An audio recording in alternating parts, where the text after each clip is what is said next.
Hello everyone, my name is Rebecca and welcome back to... Okay, I gotta take this thing off, it doesn't feel right.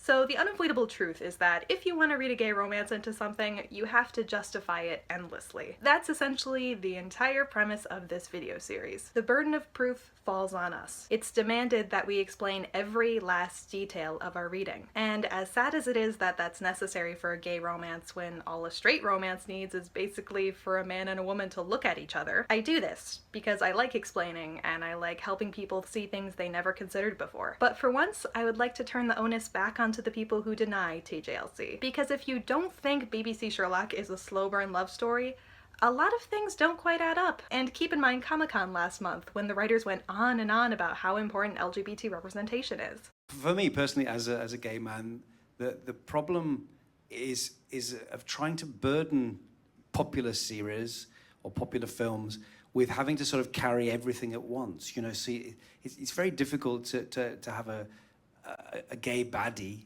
because then the danger is like, oh, that's, you're saying that gay people are bad. Whereas, you know, that's the point is that everyone is all shades of everything, and that's life. Obviously, when there was far less representation, that's a bigger burden. But now I think there is much more. I think we should be a bit more grown up about it and allowed to say, you know, you can be a grumpy bisexual person, you can be a very camp gay person, you know, all sorts of things. But we're not trying, you know, we don't have any agenda like that. We just want to, we're doing the show we're doing. That doesn't mean we're going to suddenly out a character or anything just for the sake of it.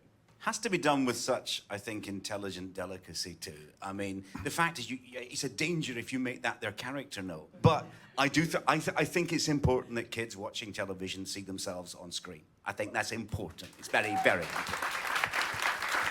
But to add to that, it must be done in a way that it doesn't seem as though you're forgiving them. You know, so often you can say, this person is gay, but they're a perfectly normal person too. Well, to a kid, you're saying, I didn't know it was in question. I didn't know it was a doubt until this point. So you have to be careful with it. But yes, the representation is hugely important, and it's something all of television has to get better at. In light of that, all of these things being cheap gay jokes really isn't a possibility. This isn't a counter-argument so much as it is flipping the usual status quo on its head. So here's my question to the people who don't believe in TJLC. If it's not gay, then why?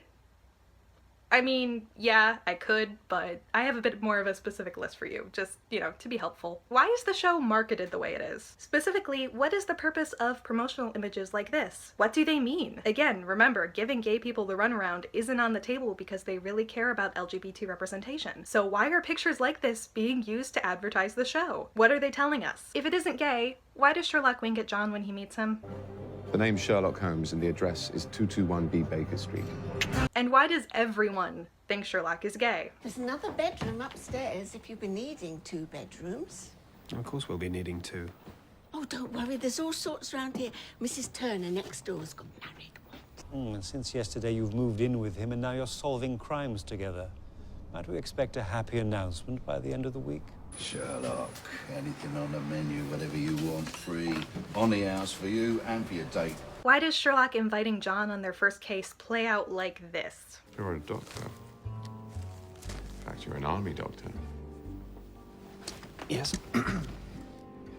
Any good? Very good. Seen a lot of injuries then. Violent deaths. Yes. Bit of trouble too, I bet. Of course, yes. Enough for a lifetime, far too much. Want to see some more? Oh, God, yes. What indiscreet things does Mycroft think Sherlock and John are going to be getting up to if you don't think he thinks they're going to be in a relationship? I'd be happy to pay you a meaningful sum of money on a regular basis to ease your way. Why? Because you're not a wealthy man. In exchange for what? Information.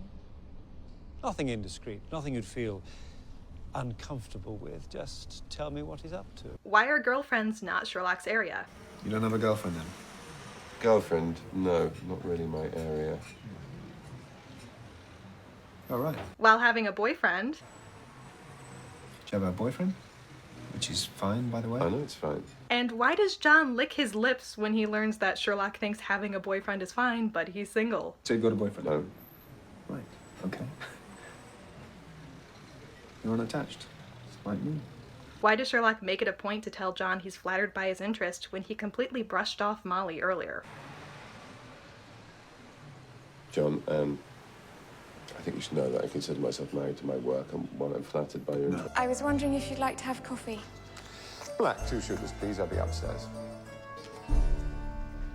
Okay. What is this? Is this how anyone has ever gotten their friend to be quiet? John, you probably want to shut up now. Yeah, but come on. No. What? You. Why is Sherlock's reaction to John saving his life and playfully bantering with him to ask him out for dinner? You were going to take that damn pill, weren't you? Of course I wasn't. Biding my time. You turn up. You didn't. That's how you get your kicks, isn't it? You risk your life to prove you're clever. Why would I do that? Because you're an idiot. Dinner? Starving. When John tells Sherlock he has a date with someone else, why is this Sherlock's response? Actually, I've got a date. What? It's where 2 people who like each other go out and have fun. That's what I was suggesting. And why does he crash John and Sarah's date and wedge himself between them? Hi, I have 2 tickets reserved for tonight. And what's the name? Holmes. Actually, I have 3 in that name. No, I don't think so. We only booked 2. And then I phoned back and got one for myself as well. I'm Sherlock. Hi. Hello. Why does he get so petty and upset around Sarah? Well, I think perhaps I should leave you to it. Yes, it would be you better don't to have study go. if you Just left can now. Stay. So this is what you do. You and John, you solve puzzles for a living. Consulting detective. Oh. What are these squiggles? The numbers. An ancient Chinese dialect. Oh, right, yeah, well, of course I should have known that. Why is it that the main conflict in the climax of this episode is John and Sherlock's lives becoming so intertwined that people literally can't tell them apart? I'm not Sherlock Holmes. Forgive me if I do not take your word for it.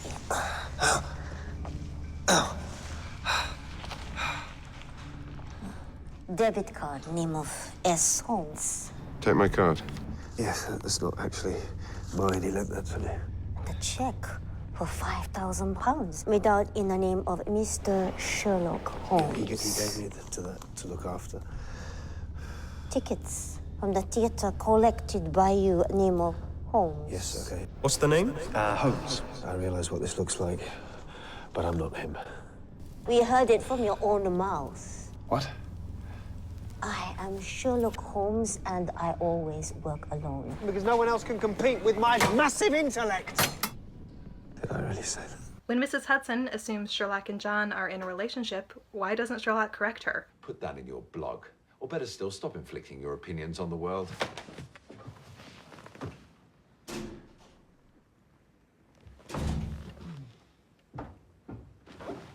Where are you going?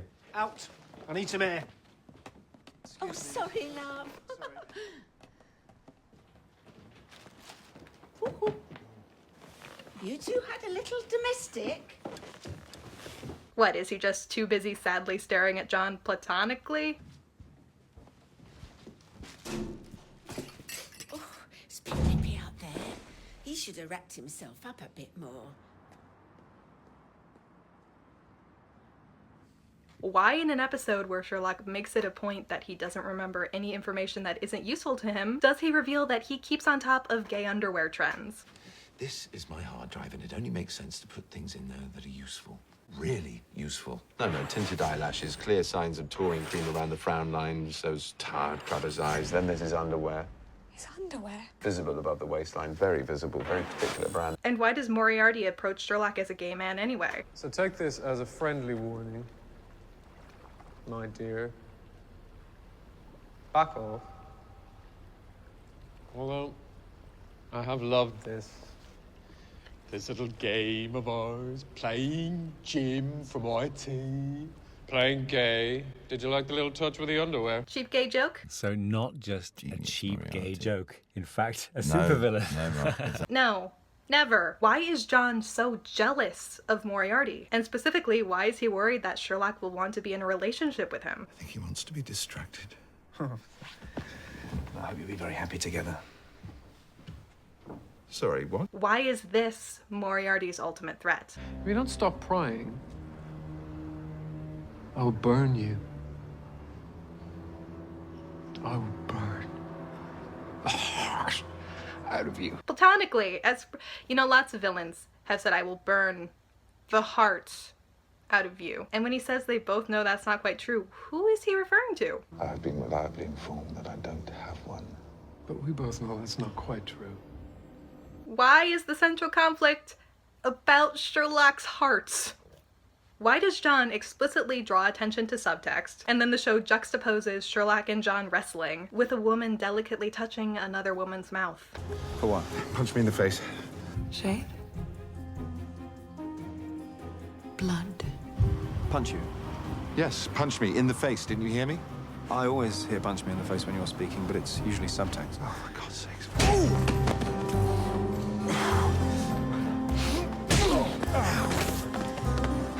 Thank you. That was. I think we're done now, John. Why does Irene suspect that Sherlock isn't interested in women? I don't think John knows where to look. No, I think he knows exactly where.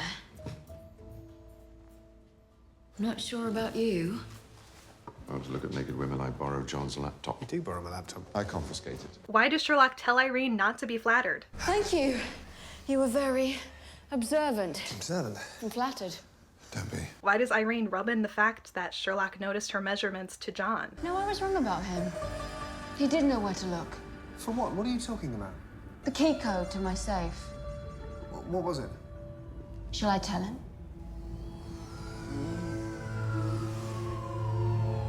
My measurements.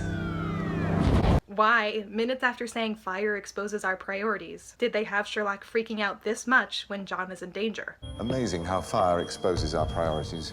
Mr. Archer, at the count of 3, shoot Dr. Watson. What? I don't know the code. 1. I don't know the code. 2. She didn't tell me. I don't know it! And again, why is Sherlock so petty towards John's girlfriends? No, thank you, Sarah. No. He's not good with names. No, I can get this. No, Sarah was the doctor, and then there was the one with the spots, and then the one with the nose, and then who was after the boring teacher? Nobody. Jeanette! Ah, process of elimination. Why did John count Irene's texts? 57? Sorry, what? 57 of those texts, the ones I've heard. Thrilling that you've been counting. And why does Janine say this? You know, my friends are so wrong about you. You're a great boyfriend. Okay, that's good. I mean, I always thought I was great. Now, Sherlock Holmes is a very lucky man. Jeanette, please. No, I mean it. It's heartwarming. You'll do anything for him. She's his girlfriend. Why is everyone saying this, including John's girlfriends? Why does John care so much about Sherlock's sexuality? Listen, has he ever had any kind of girlfriend, boyfriend, a relationship ever? Why has Sherlock been acting heartbroken for as long as John has known him? He's writing sad music. Doesn't eat. Barely talks. I need to correct the television. I'd say he was heartbroken, but, well, he's Sherlock. He does all that anyway. And why on earth is John so jealous here? What do I say? What do you normally say? You've texted him a lot. Like, really, why is he so jealous here? I'm sad tonight. Let's have dinner. You look sexy on Crime Watch. Let's have dinner. I'm not hungry. Let's have dinner. You flirted with Sherlock Holmes. What is this line? I'm not actually gay. Well, I am. Look at us both. What does that mean? Why does Sherlock tell Irene not to compliment him because John already has him all taken care of? Please don't feel obliged to tell me that was remarkable or amazing. John's expressed that thought in every possible variant available to the English language. Why does John tell Irene that Sherlock talks to him when he's not there? Where's John? He went out a couple of hours ago. I was just talking to him. He said you do that. Why does Sherlock, out of the blue, say this when he's deducing Irene? I imagine John Watson thinks love's a mystery to me. Who brought up John? Why are we again told to ask questions about Sherlock's heart? He's not like that. He doesn't feel things that way. I don't think. My brother has the brain of a scientist or a philosopher, yet he elects to be a detective. What might we deduce about his heart? And why does John care if Sherlock ever saw Irene again? Did she ever text you again after all that? Once, a few months ago. What she said? Why does this happy gay couple think Sherlock and John are together? What with the monster and the ruddy prisoner? I don't know how we sleep nice. Do you, Gary? Like a baby. That's not true. He's a snorer. Hey, is yours a snorer? Got any crisps? Why does John comment on how mysterious Sherlock's cheekbones make him look? Oh, please, can we not do this time? Do what? You being all mysterious with your cheekbones and turning your coat collar up so you look cool. I don't do that. Yeah, you do. It's just platonically. Why does Sherlock remain silent when Kitty asks about his relationship with John? You and John Watson, just platonic? Could I put you down for a no there as well? Why does she follow up that silence by offering to set the record straight? There's all sorts of gossip in the press about you. Sooner or later, you're going to need someone on your side. Someone to set the record straight. Why is focus placed on the feelings Sherlock is hiding from John? You look sad when you think he can't see you. What is the stuff that John is incapable of saying after Sherlock's death? The stuff that you wanted to say, but didn't say it. Yeah.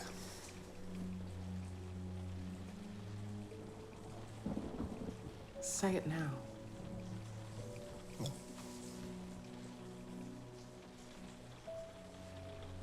Sorry, I can't. And it's not that he's his best friend. He says that. I'm my best friend. Sherlock is dead. So what are the unspoken feelings? And why is John still so deeply mourning Sherlock 2 years later?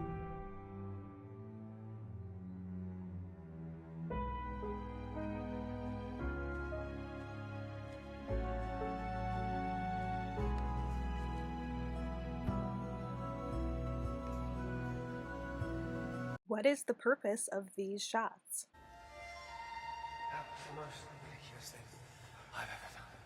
You invaded Afghanistan. I couldn't face letting it out. Why on earth does he frame his engagement as moving on from Sherlock? So why now? What changed your mind? Well, I've got some news. Oh, God. Is it serious? What? No, I'm not ill. I'm moving on. Again, why does Mrs. Hudson, who actually lived with Sherlock and John for almost 2 years, think they were in a relationship? We're getting married. Well, I'm going to ask anyway. So soon after Sherlock? Well, yes. What's his name? It's a woman. A woman? Yes, of course it's a woman. You really have moved on, haven't you? Mrs. Hudson, how many times Sherlock was not my boyfriend? Live and let live. That's my motto. It's not just press speculation, it's the people who know them best. Why did they have Sherlock's return interrupt John's proposal to someone else? If you could see your way to...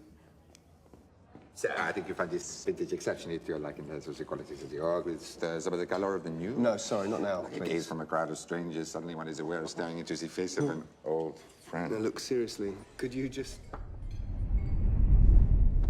Why does Mary think that John shaved his mustache for Sherlock and not for her? What are you doing? Having a wash? You're shaving it off. Well, you hate it. Sherlock hates it. Apparently everyone hates it. Are you going to see him again? No, I'm going to work. Oh, and after work, are you going to see him again? God, I know, 6 months of bristly kisses for me, and then his nibs turns up. I don't shave for Sherlock Holmes. You should put that on a t-shirt. During the bonfire scene, why is this like this? John! John! John! John! And then the next day... So you shaved it off then? Yeah, wasn't working for me. Yeah, I'm glad. We didn't like it? I prefer my doctor's clean shaven. It's not a sentence you hear every day. How are you feeling? Yeah, not bad. Bit smoked. Nice. What was that? What is happening? You tell me. Why did John just kind of forget to propose to Mary? Well, once we've actually got engaged. Yeah. We were interrupted last time. Yeah. What is this conversation about? I asked you for one more miracle. I asked you to stop being dead. I heard you. Why is this so loaded? What? Oh, and I have a lot of questions for you about the sign of 3. What's the reason for this shot?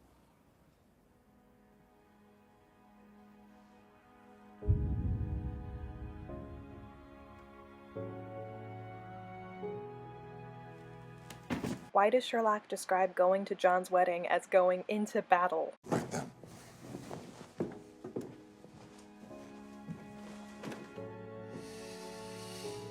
Into battle. More importantly, why do they skip the wedding ceremony? Congratulations! Why is the entire wedding episode centered around Sherlock's best man speech and saying in front of a room of people how much he loves John? The bravest and kindest and wisest human being I have ever had the good fortune of knowing. John, I am a ridiculous man, redeemed only by the warmth and constancy of your friendship. So know this, today you sit between the woman you have made your wife and the man you have saved. In short, the two people who love you most in all this world. And I know I speak for Mary as well when I say we will never let you down, and we have a lifetime ahead to prove that. There was one feature, and only one feature of interest in the whole of this baffling case, and quite frankly, it was the usual.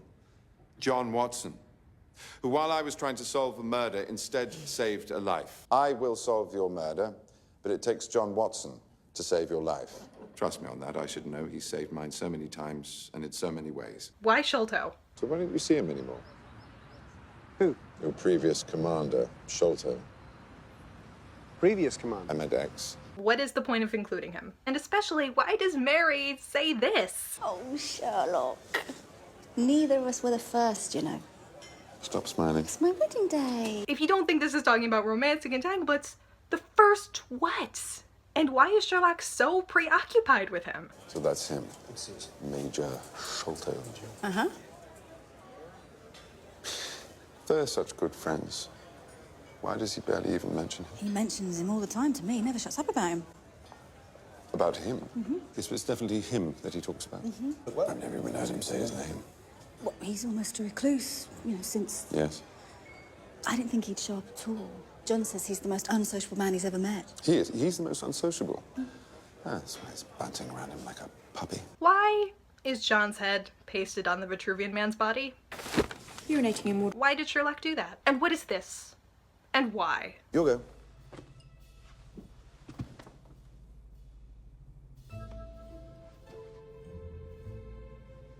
I don't mind.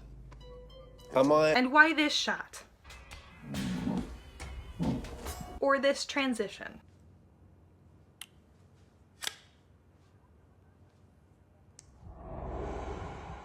When Sherlock says this, what exactly are you hearing? Not you! Not you!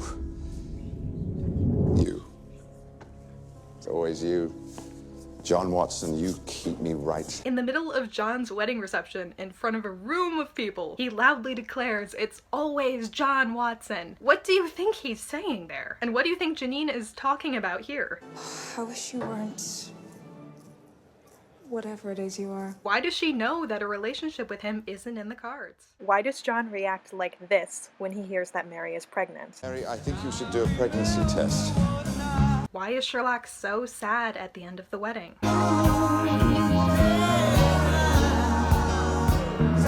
So sad that he's back on drugs for the same reason that John is now cycling to work. If you were anywhere near this kind of thing again, you could have called, you could have talked to me. Please do relax. This is all for a case.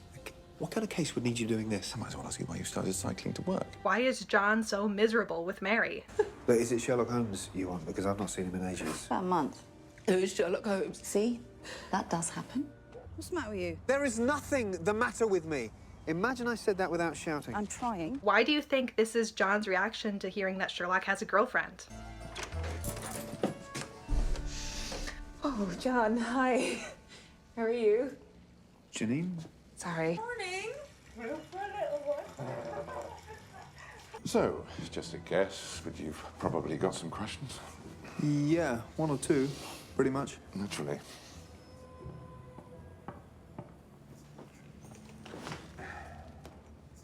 You have a girlfriend? It's brilliant to see you. You too. Unless I meet someone prettier.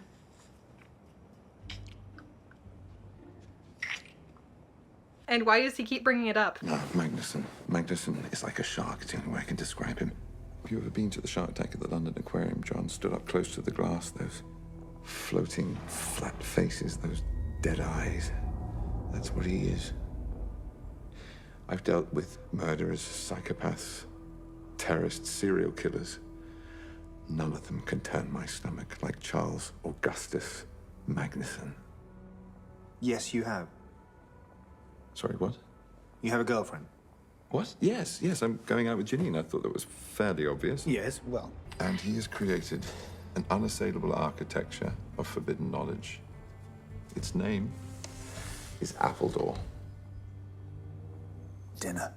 Sorry, what, dinner? Me and Mary coming for dinner with wine and sitting.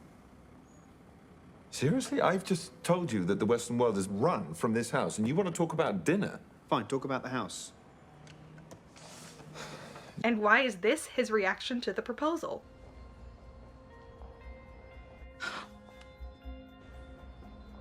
And remember, this whole relationship is fake. Sherlock again makes it clear that he has no interest in women. Well, I'll tell her that our entire relationship was a ruse to break into her boss's office. I imagine she'll want to stop seeing me at that point, but you're the expert on women. Why is that? Why is it fake? Why, of all people, did they make John's wife the secret antagonist of Series 3? Oh, Sherlock, if you take one more step, I swear I will kill you.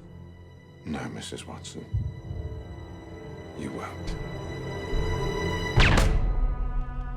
Why is she wearing a wedding dress when she shoots Sherlock in his mind palace? How about when Moriarty says this? Pain. Heartbreak. Loss.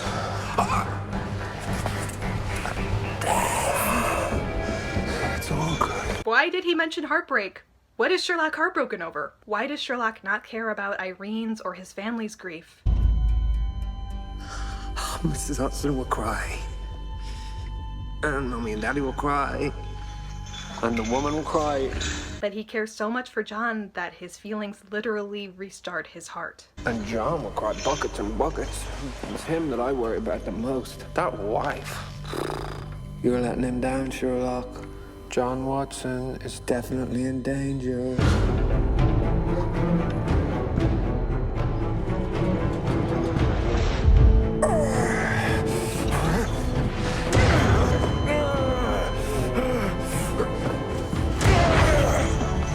Oh, you're not getting better, are you? Was it something I said? He comes back from the dead for John platonically? Why did Sherlock never have sex with Janine? I exploited the fact of our connection. When? Hmm? Just once would have been nice. I was waiting until we got married. That was never gonna happen. And again, what is Janine talking about here? I know what kind of man you are. But we could have been friends. What kind of man is he? Why does Charles Augustus Magnuson say this? Well, look how you care about John Watson. Your damsel in distress. And why is Sherlock looking at John like this? Sorry! What do you think Sherlock was about to say here? John, there's something I should say. I've meant to say always and I never have. Since it's unlikely we'll ever meet again, I might as well say it now. Sherlock is actually a girl's name. Why do you think Sherlock thinks the name Sherlock Watson could work? It's worth a try. We're not naming our daughter after you. I think it could work. And then we dive directly into Sherlock's brain. Why does he imagine this? The Second Afghan War brought honors and promotion to many. But for me, it meant nothing but misfortune and disaster. Why do they take a break in the middle of the case to talk about Sherlock's sexuality? She's a remarkable woman. Who? Lady Carmichael. The fair sex is your department, Watson. I'll take your word for it. Marriage is not a subject upon which I dwell. Oh, why not? Why are you talking like this? Why are you so determined to be alone? Why do you need to be alone? If you are referring to romantic entanglement, Watson, which I rather fear you are, as I have often explained before, all emotion is abhorrent to me. It is the grit in a sensitive instrument, the crack in the lens. Yes. Well, there you are. You see, I've said it all before. No, I wrote all that. You're quoting yourself from the Strand magazine. Well, exactly. No, those are my words, not yours. That is the version of you that I present to the public. The brain without a heart. The calculating machine. I write all of that, Holmes, and the readers lap it up, but I do not believe it. Well, I've a good mind to write your editor. You're a living, breathing man. You've lived a life. You have a past. What? Well, you must have had. Had what? You know. No. Experiences. Damn it, Holmes, you are flesh and blood. You have feelings. You must have impulses. As your friend, as someone who worries about you. What made you like this? I mean, Stephen Moffat even said this. The reality of shows like Sherlock and Doctor Who is the subject of who you prefer to date is unlikely to come up in the middle of the crisis, you know? We're being attacked by insects from the 9th dimension. I like to date my own sex. Is that why? I don't think this is strictly relevant right now. Because it doesn't come up in normal conversation. And there aren't any normal conversations in Sherlock or Doctor Who. And yet he wrote this scene! And remember, this is all in Sherlock's head. He's imagining this conversation. Why does he want John to ask these questions? Why do these keep coming up again and again? And what is just this entire scene? Explain any of this. It's a dangerous habit to finger loaded firearms in the pocket of one's dressing gown. Or are you just pleased to see me? I like your rooms. They smell so manly. I'm aware of all 6 occasions you have visited these apartments during my absence. I know you are. By the way, you have a surprisingly comfortable bed. Did you know that dust is largely composed of human skin? Yes. Exactly. Let's stop playing. We don't need toys to kill each other. Where's the intimacy in that? Especially this. It's on the tip of my tongue. It's on the tip of my tongue. It's on the tip.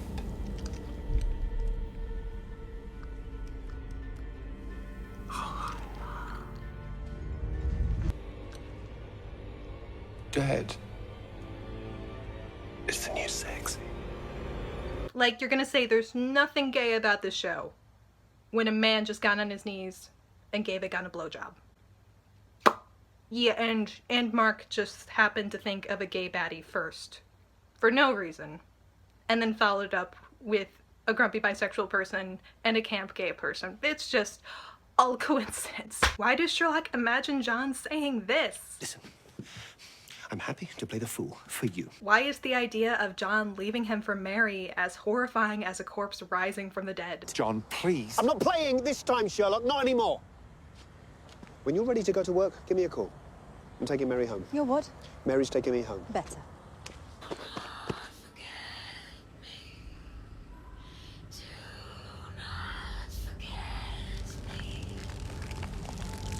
Why is the cliff scene structured around Moriarty making always and destiny statements in the deepest level of his nightmare?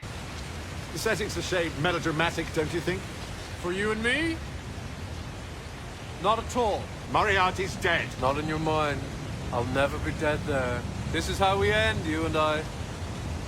Always here, always together. You think you're so big and strong, Sherlock? Not with me. I am your weakness. I keep you down. Every time you stumble, every time you fail, when you're weak, I am there. Shall we go over together? It has to be together, doesn't it? At the end, it's always just you and me! And what is it implying when, after those statements about fate, John shows up and gets rid of Moriarty? You and me!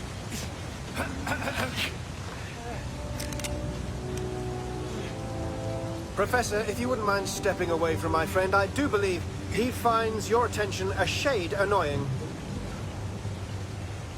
That's not fair, there's two of you. There's always two of us. Don't you read the Strand? What do you think that means? Why is it not always Sherlock and Moriarty, but it is always Sherlock and John? What is happening here? Thank you, John. Since when do you call me John? You'd be surprised. No, I wouldn't. Time you woke up, Sherlock. I'm a storyteller. I know when I'm in one. Of course. Of course you do, John. So what's he like? The other me, in the other place. Smarter than he looks. Pretty damn smart, then. Pretty damn smart. Why is Sherlock smiling when he falls off the cliff?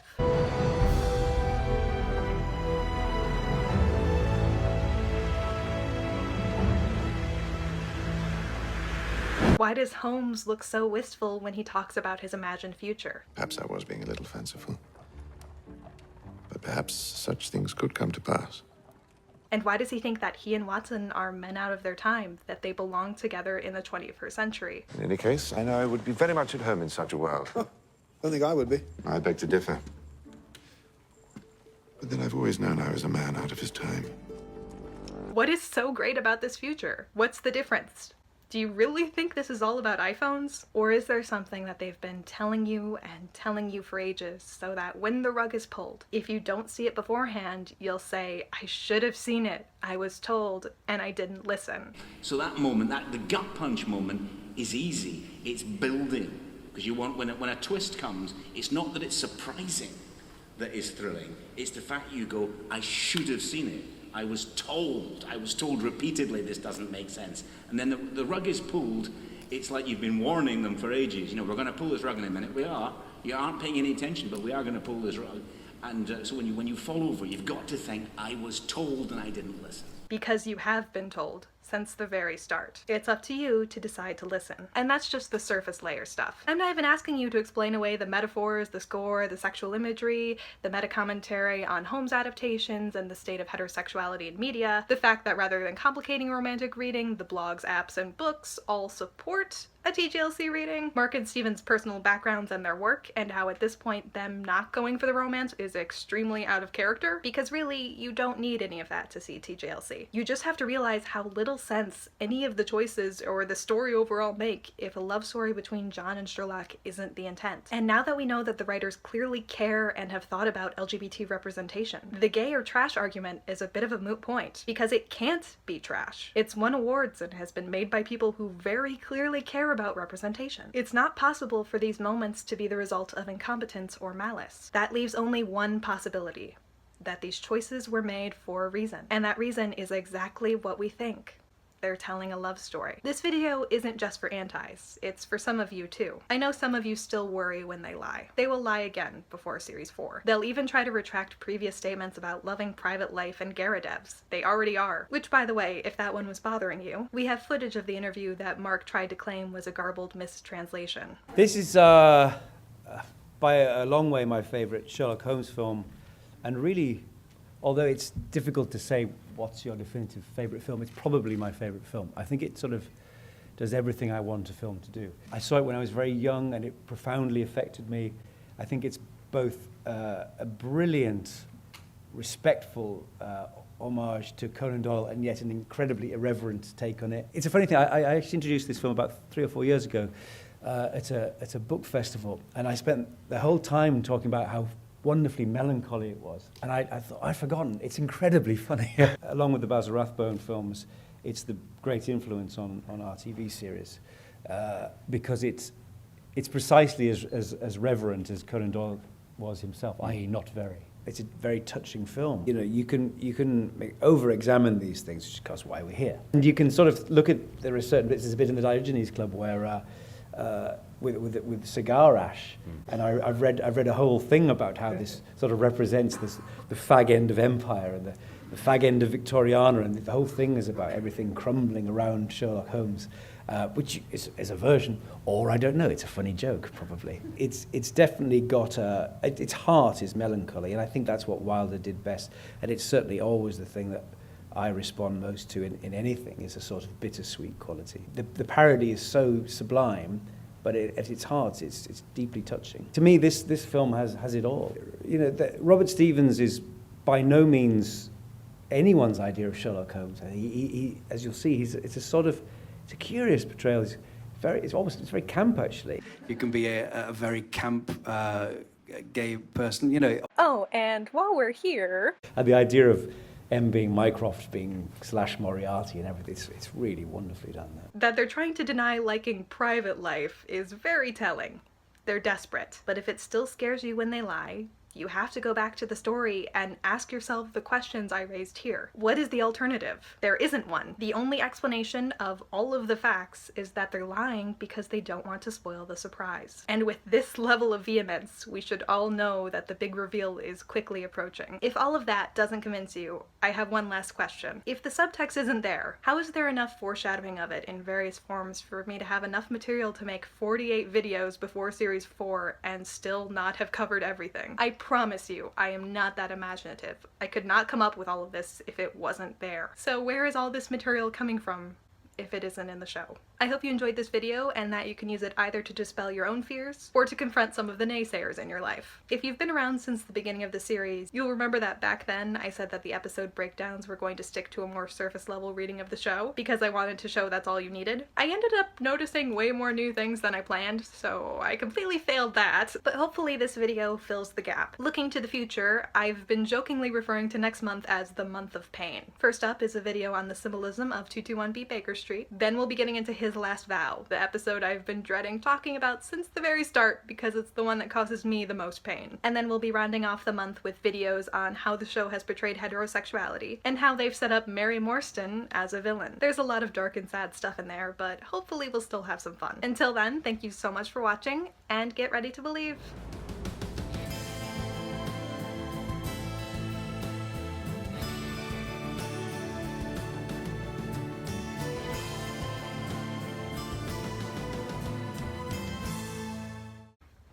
Like, can we just point out how great this shirt is? Like, come on.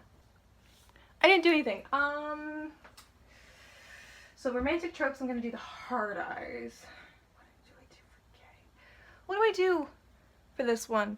No one's gonna know what that is. Alright, since none of you can see that, to know what it is, it's, I printed out a copy of the TJLC bingo. Is what the original, the good one, not the anti one or the one making fun of antis. It's the original thing. Play it sometime. I'm gonna link it in the description.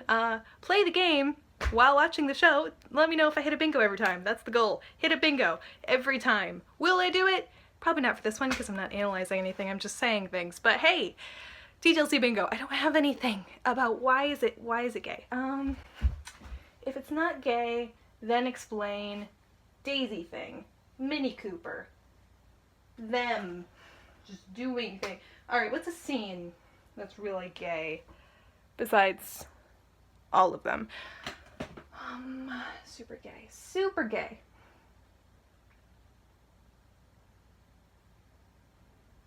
Who leaves a wedding early? Like, what is the most? Like, just like, why? Sucking a dick, pretty much.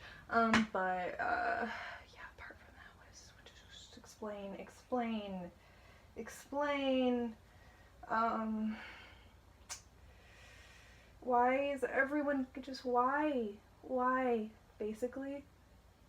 Why is the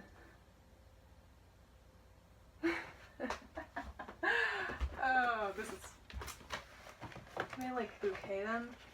That'd be awesome if I could.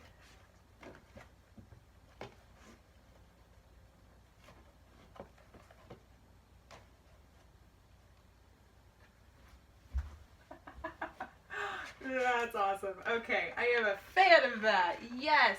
Good. Good. Can you see that? I just bouquet'd the show. Okay! I'm a fan. Alright. Standing here. Hello everyone, my name is Rebecca and welcome back to